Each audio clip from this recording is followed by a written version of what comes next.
possível mudar a forma do arroz com o poder das palavras? Naruhodo.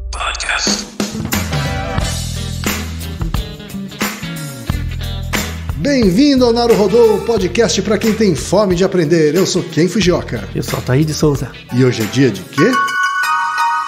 Desapontando estudos. E antes da gente entrar no tema, Altair, na pauta em si, aqueles 3 recadinhos rápidos da paróquia, tá? Vamos lá. Todo mundo já sabe, tá? Número 1, se você quer colaborar com a produção do Naruhodo Podcast e ajudar ele a se manter no ar, vai lá no apoia.se/Naruhodo Podcast, faça a sua colaboração, por favor. Bom, número 2, não vai te custar nada, é só ir lá no iTunes Store e deixar 5 estrelinhas e o seu comentário. Isso. Nunca te pedimos nada. E a terceira e última também tem custo zero, tá? É só apresentar o podcast Naruhodo para uma amiga ou para um amigo que não conhece o Naruhodo. Isso. Às vezes até não conhece o podcast. A proposta do Naruhodo é exatamente essa. Como são episódios mais curtinhos, é para introduzir as pessoas à podosfera. É isso aí então, gente. Vamos para a pauta? Bora. Altair, hoje é dia de desmistificar. Já me sinto excitado pela palavra. Já estou todo atacado. Altair, a pergunta veio do Gustavo Maier Pinto, ouvinte do Naruhodo. E ele diz o seguinte na sua mensagem: Bom dia, Naruhodors. Antes de mais nada, parabéns pelo podcast. Obrigado. Gostaria que falasse um pouco sobre uma notícia muito polêmica. Eu sou de Curitiba e os jornais locais fizeram um grande alarde sobre um experimento realizado numa escola particular da cidade sobre o poder das palavras. Este experimento foi realizado com base nas ideias de Masaru Emoto. Eu vou ler aqui um pedacinho da notícia, Altair, que explica um pouco o experimento. A notícia que deu no G1, que a gente coloca o link aqui no post do episódio, né? Isso. Uma professora de Curitiba decidiu provar aos seus alunos os poderes positivos e negativos das palavras. Ela fez o experimento usando 2 potes de arroz cozido. Para um foram ditas palavras positivas e para o outro negativas. No pote do amor, o arroz fermentou naturalmente. Já no pote do ódio, os grãos emboloraram. A experiência da professora de Educação Física Ana Paula Fresato Martins foi feita com base no experimento do cientista japonês Masaru Emoto. Segundo ele, cada pensamento do ser humano gera uma emoção e uma reação bioquímica.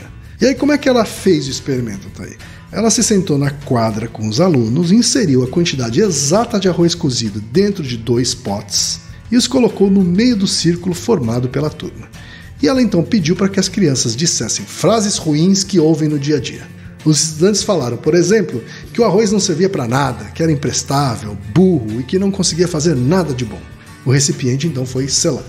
Para o segundo vidro, Ana Paula pediu que as crianças falassem palavras que gostariam de ouvir dos professores, da família e da sociedade em geral. Eles falaram que são especiais, que conseguem fazer qualquer coisa, que têm capacidade e inteligência. E aí os 2 potes ficaram fechados por 2 meses. E aí eles tiveram esse resultado, Altair. O pote que foi xingado... Embolorou. O pote que foi acariciado com palavras, né, ele... Fermentou naturalmente, né? Não ficou feioso. A gente vai colocar o link aqui para a notícia para todo mundo poder ver. Mas essa é uma notícia também que circulou na internet, né, Altair? Sim, muito. E que é baseado aqui nesse cientista japonês aqui. Altair, o que é que a ciência tem a dizer sobre isso? Nada. Nada. Mas a gente vai falar sobre isso realmente para mostrar... Dá dicas sobre como funciona o método científico, tá? Depois que saiu essa notícia, não só no G1, saiu no Catraca Livre, em outros lugares. Saiu em tudo que é lugar. Deu na TV, tá? Isso, em português, né? Saiu em todo lugar e tal. Se você procurar no YouTube, em português mesmo, em inglês também você vai achar, tem muitas pessoas que fizeram vídeos fazendo esse experimento também. Então pegava 2 ou 3 potes, um controle e um que xingava, o outro que não, falava bem e tapava os 3, né? E aí você vai encontrar vários vídeos em que a pessoa mostra, olha como deu diferente, um deu diferente, o outro não e tal, enfim. Vamos lá, vai. Vamos falar um pouco da premissa do estudo do Masaru Emoto, né? O japonês. De formação ele é fotógrafo, né? Japonês, tem problema nenhum. Ele é um fotógrafo, aliás, muito talentoso, diga-se de passagem. Né? Ele é um fotógrafo que tem algumas especialidades, mas uma delas é fotografar cristais de água em situações diferentes. É um trabalho artístico muito interessante mesmo. E aí, com base nesse trabalho artístico e tal, ele foi tecendo algumas, com base na vida dele também, foi tecendo algumas hipóteses. Uma delas de que diferentes fontes de água, então se eu tiro água de uma montanha, de um riacho e tal, produzem diferentes estruturas cristalizadas quando elas são congeladas. Então ele congela a água, pega um pedacinho bem pequeno, coloca numa estrutura ligada à câmera, um microscópio, e faz fotos dos cristais de água. Certo. E dependendo da fonte da água, os cristais são um pouco diferentes. E aí ele começou a ter como hipótese, será que a palavra tem um poder que afeta essas estruturas cristalizadas da água? E aí ele fez um trabalho inicial, foi um dos poucos, se não o único, foi um dos poucos artigos publicados em revistas peer review, assim, revistas que são revisadas por pares. Certo. Né? O problema é que a revista era altamente discutível e a análise estatística está errada. Assim, eu nem vou falar que ela está ruim, ela está errada. A conta está errada. Né? Mas, enfim, o experimento era assim, ele pegou 1.900 pessoas, ele tirava essas fotos, né, dos cristais, diferentes fotos, embaralhava, ele fez um experimento que ele pegou, acho que era água da montanha, água de um rio, e uma outra amostra da mesma água do rio, só que essa água era purificada por gratidão. Tá? O que quer dizer isso? Ele falava coisas positivas sobre aquela água separada da água, outra amostra. você é linda, você coisas assim, né? Então, pura. muito bem que você, que bom que você está aqui, coisas do tipo, né? Motivacionais para água. E aí ele congelou as 3 amostras, tirou as fotos e mostrava para as pessoas as fotos. E elas tinham que dizer quais fotos elas achavam mais bonitas. Eu vou pegar um número, tá? O que importa, na verdade, são as 2 amostras do rio, né? Uma com gratidão e outra sem. Sim.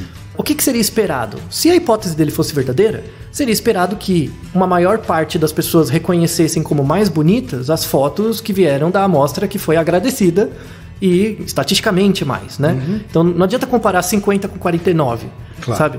Você tem que ter uma proporção além do acaso. Porque, por exemplo, eu posso pegar uma foto e jogar uma moeda para decidir se ela é bonita ou não. Sim. Né? Se a proporção de fotos que as pessoas escolheram bate com uma de uma moeda, não quer dizer que elas acharam mais bonito ou não. É o acaso. Claro, foi tá? o acaso. Aí o que aconteceu? No artigo ele sistematicamente diz que uma porcentagem de pessoas achou a foto benzida ou agradecida mais bonita, só que a diferença era de menos de 1%. Você tá brincando. É verdade, era menos de 1%. Não tem uma diferença estatística, entendeu? É uma diferença só absoluta, de diferença absoluta. E... Como cientista, ele é um grande fotógrafo, então. Então, não dá. Tudo bem, a história e tal, nem vou falar que é lorota, porque não adianta, mas não, sabe? E aí a ideia lembra muito o episódio de homeopatia, né? Que a água, a gente já conseguiu mostrar que a hipótese não faz sentido, mas que a água carrega propriedades que vêm da palavra. Então, quando você emite uma palavra boa ou ruim, isso fica armazenado na água e isso pode interferir em outras substâncias como o arroz. Então esse experimento do arroz, você coloca um pouquinho de água junto, porque a ideia não é que o arroz apodrece quando você fala mal dele. A questão é, a água muda as propriedades do arroz. Então o negócio está na água, não está no arroz. Né? Então por isso tem que pôr um pouquinho de arroz no vidro e tal. Né? Quando você pega um vidro qualquer, coloca uma comida, seja arroz, feijão, sei lá, mais arroz, coloca um pouquinho de água, o arroz pode fermentar, ele pode embolorar, ele pode ser embolorado por diferentes tipos de fungo, né? Ou coisas, enfim. Ou seja, uma pessoa com o mínimo de conhecimento de microbiologia sabe que você pegar um pote, colocar no meio de um monte de crianças e colocar arroz ali dentro, isso é contaminado por todo tipo de coisa que você não tem controle ali do que tá lá dentro. Não é porque você não tá vendo que não tem organismos diferentes em cada um, claro. Sabe? E mais, você tem um N2, você tem uma amostra com 2 observações. Pode ser que por acaso uma embolorou e a outra fermentou? Claro que pode, né? Você tem que conduzir um experimento. O que é? Vamos fazer um experimento? Eu vou... A professora que fez um desserviço, então, porque ela chamou de experimento científico uma coisa que não tem nada de ciência. Uma coisa que é mal feita. Assim, não é um experimento, só que é mal feito. Então, ó, quem quiser fazer esse experimento, eu escrevi aqui bolei aqui um protocolo para você montar um experimento adequado. Isso. Tá? Vamos fazer isso, aí você pode fazer seu vídeo, tentar, ou falar pra gente, né, o que aconteceu e tal. Primeira coisa, você vai precisar de não só 2 vidros, mas você vai precisar de pelo menos 30 vidros, na verdade 60, né? 60, 30 de cada um. De cada grupo, né? Então, não adianta só 2 30 amostras. que vão ser xingados e 30 que vão ser acariciados com palavras. Exato, você vai precisar de um grupo maior, tá? Então, você não vai comparar onde funga mais, né? Você vai comparar a proporção de vidros fungados em um grupo e no outro. Sim. Tá? Isso é uma estimativa, você vai fazer uma estimativa em vez de se basear numa observação particular. E ver se tem uma diferença estatisticamente significativa nas proporções. Entre as proporções. Essa é a primeira coisa. Segunda coisa, o fato de você escrever ou colocar na frente de um vidro que ele é amor e o outro é ódio, né, já induz a sua ação sobre ele. Então, o que você tem que pedir para um terceiro colocar e cobrir com um pano para você não saber qual é o do amor e do ódio, entendeu? Essa é a segunda coisa. Sim. Você tem que ser cego. Como a gente falou sobre teste com medicamentos. Isso, efeito placebo. Tem um episódio de efeito placebo, você pode ouvir. Tem o próprio da homeopatia, que você pode ouvir também. Então, você que vai agradecer ou xingar, você não pode saber que aquele é para ser xingado ou não. Tá? E você tem que ter o controle composto, que é, você coloca, escreve amor, mas dá para a pessoa xingar. Você tem que ter outros grupos também de controle. Certo. Né? Você cruza as possibilidades. Isso, você cruza também os efeitos. Outra coisa, você tem que ter um controle biológico da sala onde você está. Entendeu? Não é numa quadra com um monte de crianças, cada uma com um catarro diferente, entendeu? Não. Você tem que pôr numa sala controlada, com um ambiente controlado, para você ter todas as amostras. O arroz tem que sair do mesmo lugar, tem que ser feito ao mesmo tempo. A água também. A água também tem que ter uma origem comum, tem que ser um galão só, né? O controle, fazer um controle microbiológico da água antes. Então tem muitos controles experimentais. Logo, quando você pega os erros experimentais, eles são muito grandes, né? Você pode ter todo tipo de erro. Por isso que você tem que aumentar o tamanho da amostra, tá? Se você fizer tudo isso e ainda fizer um estudo controlado, calcular um teste estatístico, que seja um Q², o que quer que seja, calcular um teste estatístico, você ainda tem uma chance de estar errado. Né? Porque todo teste estatístico, como você vai tentar generalizar para todas as amostras de arroz possíveis, você tem que assumir uma margem de erro sobre aquilo. Claro. Tá? Então, uma coisa importante da hipótese da ciência formal é que você não faz um experimento para mostrar que você está certo. Você faz um experimento para mostrar o quão errado você está. Eu vou propor um outro experimento para a gente pensar, tá bom? Como funciona o raciocínio científico. Esse experimento é bem mais simples. Tá? Não precisa de controles de microbiologia e nada. Vou fazer com quem? Porque ele não sabe, então ele já está assustado. Né? Mas você pode fazer com outras pessoas. Tá? Faça esse experimento com outras pessoas. Eu vou ser a cobaia aqui. Ele vai ser a cobaia. Então, ó, quem? É o seguinte. Eu vou falar para você 3 números. Tá? A escolha que eu fiz por esses 3 números é porque eles seguem uma regra interna que eu tenho. Tá? O seu objetivo é descobrir qual a regra que eu tenho. Qual a regra interna. Para você descobrir, você vai ter que me falar outros 3 números que você acha que seguem a regra que eu tô pensando ou não. Aí você vai falando as sequências de números, eu vou dizendo, segue a regra, não segue a regra. É tipo teste psicotécnico. Assim. É um teste de adivinhação, tá? Quando você tiver certo de que você sabe a regra, você fala, tá? Aí eu vou te dizer se a regra faz sentido ou não, e aí a gente tenta de novo até descobrir, tá? Os números são 1, 3 e 8. 1, 3 e 8. Isso. Esses números, eles foram escolhidos com base numa regra que eu tenho, interna, tá? Você vai tentar descobrir qual é essa regra, só que sem me dizer a regra ainda. Você vai propor 3 números que você acha que seguem o mesmo princípio. Tá bom. 1, 3 e 8? Isso. Vamos lá. Chuta 2, 4 e 9. 2, 4 e 9. Segue a regra. Que mais? Tenta 3, 5 e 10. 3, 5 e 10. Segue a regra. 3, 6 e 11. 3, 6 e 11. Segue a regra. Então eu chutaria que a regra é uma distância de 3 entre os 2 primeiros e uma distância de 4 entre os 2 últimos. Tá, então a regra pela qual eu escolhi os meus números é pelo número de elementos de distância entre eles. Isso. Essa não é a regra. Então você descobriu sequências de números que atendem a minha regra. Mas e aí ainda você não descobri. Isso. Ou supus uma regra e não descobri qual é a regra. Ou seja, você testou uma regra interna, eu te falei que não é essa, então você volta ao estado inicial. Tenta mais 3 números. 9, 1, 4. 9, 1, 4. Não segue a regra. Não segue a regra. Isso. O que aconteceu aqui? O Ken tentou uma hipótese, né? Essa hipótese não era o que ele achava, então ele volta ao estado inicial, ele não sabe a minha regra. Então, o que ele fez? Ele tentou chutar uma sequência de números que tenta ser discordante com a sequência inicial que eu fiz. Ou seja, ele está tentando... uma nova regra. Ele está tentando uma nova regra. Ou seja, ele está tentando falsear a hipótese anterior que ele tinha. Eu achava que existia uma diferença lá de 2 unidades, sei lá, entre os números, depois 3. Eu vi que essa não é a regra. Então eu vou tentar falsear a minha regra para tentar descobrir outra. E aí ele deu uma sequência de números que me mostrou que não segue a regra. Então agora 941. 941, não segue a regra. Dá mais um exemplo. 1, 2, 3. 1, 2, 3 segue a regra. Então são números crescentes. É uma sequência de 3 números crescentes. Isso, muito bem. Então, isso é o raciocínio científico. O raciocínio científico, as pessoas cometem esse erro o tempo todo. Por que esse experimento do arroz fez tanto sucesso? Porque as pessoas já acreditam que as palavras geram um efeito energético nas pessoas. Igual, a gente tem um episódio sobre isso, se as pessoas transmitem energia umas para as outras. Né? É a mesma coisa.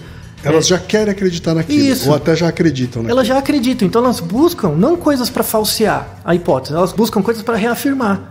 Com base num experimento que não tem nenhuma validade, com um N pequeno, com todo tipo de problema experimental.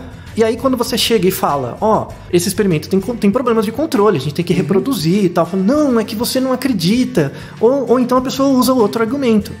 Ou seja, as pessoas são em geral anticientíficas porque elas já têm pequenas verdades. E na verdade elas buscam evidências ambientais não para refutar as hipóteses delas, mas sim para reafirmar. O tal do viés de confirmação. É o viés de confirmação. A gente falou também um pouco, participei de um Braincast, sim, verdade. onde a gente falou sobre a dificuldade que as pessoas têm de mudar uma opinião baseada em fatos. Isso, então. Aqui você tem fatos, mas mesmo você apresentando fatos, você continua mantendo sua opinião. É verdade, esse é um problema. Foi discutido no Braincast, um recente aí. De fato, é um problema central. E no Braincast eles discutiram uma coisa que é importante, que é uma adaptação. Né? As pessoas têm uma adaptação para seguirem padrões. Né? Acho que foi o comentário do Dias, eu acho. Do Cris, Que as pessoas têm uma adaptação para seguir padrões. Essa não é a melhor explicação, na verdade. As pessoas possuem uma adaptação, na verdade, para reafirmarem que o mundo é do jeito que elas estão pensando, porque isso estrutura o seu eu. Né? O que é o eu? Né? O que é o ego? Nas crianças pequenas, né? Como que elas percebem que elas são diferentes do mundo? É quando o mundo diz para elas, você só pode ir até aqui. Então, o que define você como eu é o que você é capaz ou não de fazer. Então a noção de limite é muito importante nas crianças, né? Para ela definir o que ela pode ou não fazer, logo ela se discrimina do mundo. Eu sou um indivíduo que faz algumas coisas e não faz outras, tá? Então, a criança pequena, ela falseia as hipóteses dela o tempo inteiro. Pega uma criança muito pequena, ela vai pôr o dedo na tomada. Aí você fala, não. Por que ela quer pôr o dedo na tomada? Porque ela quer testar, né? Quando você fala não, na verdade está limitando cientificamente ela, porque o ideal ela cientificamente... fazer um experimento e a gente está censurando. O ideal é que ela levasse o choque, mas você não vai fazer isso com a criança, coitada, né? Então você tem que limitar ela de algumas coisas. E ela tem que acreditar que vai dar choque, mesmo não tomando choque. Isso, exato. Então, assim, claro que é pela segurança dela, você não vai expor ela ao perigo à toa, ainda mais porque é uma criança pequena, mas você está meio que podando o pensamento científico dela. Né? Então, a noção de crença, não precisa ser crença religiosa, a noção de crença é muito assim, né? É uma afirmação ou uma expectativa que você tem sobre um fenômeno que não necessariamente você testou ou é subjacente a teste. A gente aqui está recomendando que as crianças enfiem o dedo na tomada, é isso, Otei? Calma. Calma. Mas não adianta enfiar uma vez só, tem que enviar umas 30. Isso. Fazer um experimento controlado. Porque se o N for igual a 1, ainda não dá para tirar muita conclusão. Né? Porque ela pode enfiar e não deu contato, não deu choque ainda, né? Tem que enfiar direito o dedo, né? Então, as pessoas têm muita dificuldade de pensar. Eu queria deixar a importância desse cast para deixar uma recomendação para as pessoas, tá? Eu sei que é difícil, assim, é difícil. Eu demorei alguns anos para desenvolver isso, mas é difícil. Toda vez que você se encontra alguém que concorda com você, né? Não é para você pensar, nossa, como ele é legal. É para você pensar, por que ele concorda comigo? Entendeu? É o falseamento. Por que ele concorda comigo? O que ele tem de similar a mim? Né?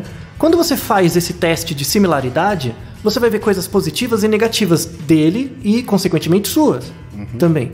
Quando você encontra alguém que você não concorda, a pessoa diz alguma coisa que você não concorda, a pergunta não é ficar tretando. Fala, não, você tá errado, blá, blá, blá. Convencer a pessoa do que você pensa. Porque não faz sentido. A questão é, por que ela pensa assim? Essa é a pergunta. É a mesma pergunta do cientista. Quando você vê o mundo e fala, por que as pessoas agem desse jeito? E aí você vai tentar fazer um experimento para testar isso. Por que elas agem assim? Né? Se o experimento corrobora a sua hipótese, isso quer dizer que faz sentido você continuar pensando assim, mas você vai ter que reproduzir esse estudo depois, mais vezes. Não é porque você fez uma vez que dá certo, né? Você tem que reproduzir, porque sempre vai ter uma margem de erro. O cientista, ele nunca tem certeza de nada, ele sempre está errado. Só que ele tem um bom controle do erro dele, diferente das pessoas, entre aspas, comuns. As pessoas comuns têm muitas pequenas verdades, né? Eu lembro de um caso, na Escola de Comunicação e Arte mesmo, vou contar esse exemplo porque ele é divertido, de uma mocinha lá que me perguntou qual é o meu signo. Né? O meu erro foi ter falado qual era, né? Porque, aí eu não parei para pensar. Aí ela falou, mas você não vai falar qual é, porque a gente claro vai fazer um episódio sobre isso. Isso, teorema de Bayes, não perca. Aí eu fiz a bobagem, falei, e aí ela... sabia que você era desse signo. Aí eu fiquei, mas como que você sabe? Não, porque você faz isso, é assim e tal, né? Ou seja, ela pegou essa informação e grudou na hipótese que ela tinha. Aí eu peguei uma outra pessoa que tinha lá, qual é o signo desse cara? Ela falou, ela chutou, né, um signo. Sim. E qual que é o seu signo? Ela errou, não era o signo do cara. Mas você parece com uma pessoa de tal signo porque você faz isso. Ou seja, ela não abre mão da hipótese. Sim. Ela não usa uma... Aí eu peguei uma outra pessoa, tudo bem, um N igual a 1. Pega uma outra pessoa, qual o signo dessa pessoa? Ela chutou, errou também. Qual o signo dessa? Ela errou também. E dessa? Essa, errou também. Você tá vendo que você já tem um tamanho de amostra um pouquinho maior para tentar refutar essa hipótese de que talvez signos não expliquem nada? Eu falo, não, mas é que essa pessoa, eu conversei com ela semana passada e ela falou tal coisa que me fez pensar que ela tinha um signo. Ou seja, ela continua... Vai ver o ascendente. Exato. Então, ou seja, ela continua pegando elementos do ambiente, não para falsear a hipótese dela, mas para reafirmar. Sim. E aí que tá o raio do problema. Eu não sou a favor que todo mundo faça ciência, mas eu sou a favor que as pessoas sejam cientificamente educadas. A educação científica passa por isso, de você sempre se perguntar, por que eu penso assim? É sempre falsear. Né? Porque essa pessoa que discorda de mim pensa desse jeito. Ou mesmo que seja algo que você acha absurdo. Fala, como é possível alguém pensar assim? É possível, porque tem alguém que pensa assim. Claro. Quais são os condicionantes disso? Às vezes, inclusive, duas pessoas que têm acesso exatamente às mesmas informações vão chegar a conclusões diferentes. Vão ter opiniões diferentes. Exato. Isso não implica que uma delas seja errada ou não. E aí uma questão importante é discriminar ética de erro. Né? Quando você pensa em erro, é porque existe uma regra normativa por trás, tá? E muito poucas coisas na vida têm uma regra normativa. Outra coisa é se é ético ou não. O que seria a definição de algo ético? É uma regra que é estabelecida por consenso como sendo justa, não quer dizer que ela é certa, e aí você aceita.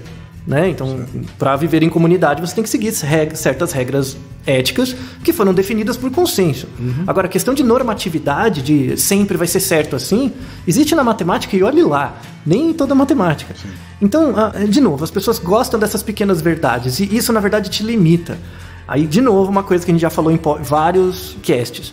Você usar essa desculpa de que você é de humanas, isso é uma desculpa idiota. Para você não estudar coisas que são difíceis para todo mundo, sabe? Eu quero recomendar um dos últimos podcasts do Dragões de Garagem, que eles fazem uma revisão sobre as ciências humanas, que é sobre ciências humanas mesmo. Tiveram três pessoas, né? E a discussão, o grau de complexidade da discussão do pensamento sociológico do século XVI até hoje foi de uma riqueza sensacional, porque aquelas pessoas estudam de verdade. Então, quando você estuda um tema com profundidade de verdade, não se furta da dificuldade de entender as coisas como elas são, você ganha uma clareza dos fenômenos que, se essas coisas estão certas ou não, é irrelevante, dada a compreensão do todo que você tem, né? Então, em psicologia isso acontece muito. Existe uma linha psicológica que é melhor? Óbvio que não. Por isso você tem que ter um interesse mais holístico, uma percepção mais holística dos padrões psicológicos básicos. E aí, a partir daí, você vê, nessa situação, o que é melhor? Não é o que é certo, mas o que é melhor. E, de novo, pega um cara de exatas, dá Habermas pro cara ler. O cara vai preferir botar um ovo e não vai ler o texto, porque é muito difícil, sabe? É muito hermético, você tem que estudar muito para entender. Ele vai falar, eu sou de exatas. Exato, ele vai usar a mesma desculpa. E aí que tá o problema. De novo, a mesma desculpa que você se dá, eu sou de humanas, de exatas, de biológicas, é o mesmo que você falar, eu sou de gêmeos, logo eu não consigo ser assim. Bobagem.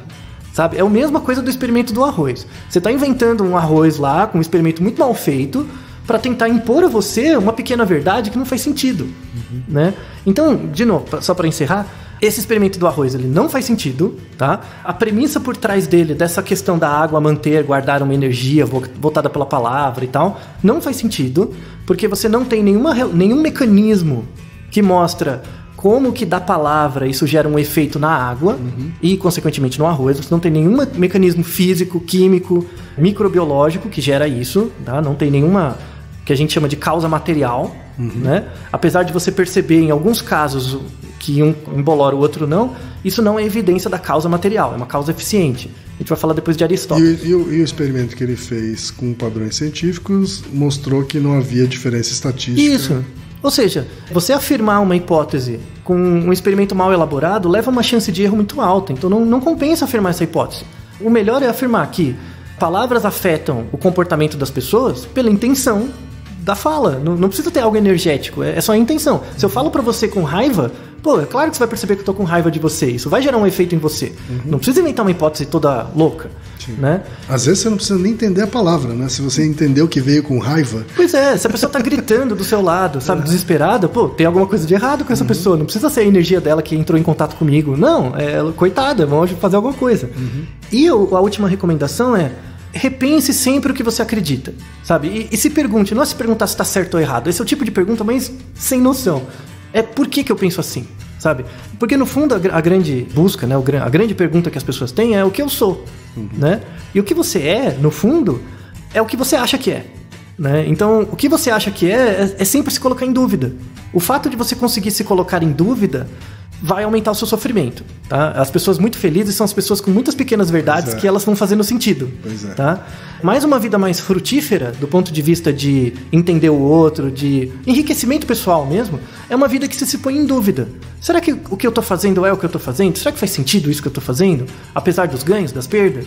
Essa é a pergunta que você se faz o tempo inteiro. Por que em geral as pessoas vão na terapia, por exemplo? Porque é um espaço em que você discute isso. Você tem algum auxílio para discutir essas questões, né? Do que eu sou, o que eu faço com o que eu sou e tal. Mas a ideia da educação, principalmente a educação científica, é possibilitar, não que a terapia não seja importante, tá?